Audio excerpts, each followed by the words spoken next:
half of the best things that happen to you are the really big screw-ups. Yes. You know?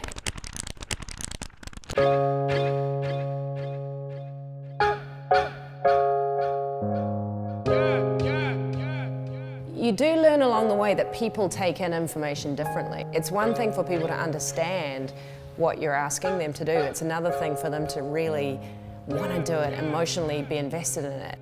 I am a believer that the best ideas can come from any corner of the company, and particularly for companies like ours where the front line who are interacting with members every day are seeing things and hearing things that could be amazing little insight. I've heard you talk about mainstream exclusivity, and I think that that concept really pertains one way or another to every business out there. If you're very exclusive to a very, very certain type of consumer that your business is going after and really focus hard on them, chances are they'll be so passionate about what you're creating for them that other people will follow along because they're creating influence. I've been lucky enough in my career to work for Virgin, for Nike, for Gatorade, for Equinox, and all of them are unbelievably powerful brands in completely different industries with completely different consumers.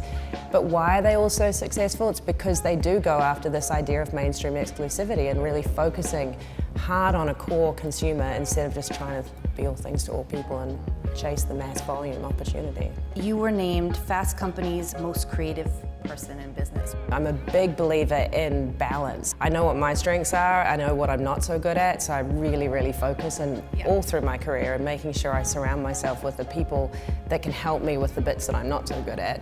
I think a lot of sort of innovation and thought change in business often comes from creative people, but left to their own devices without really strong process people and analytical people to help balance, that doesn't work out either. The whole way through my career, I've always joked that I adopt people and I won't let them go.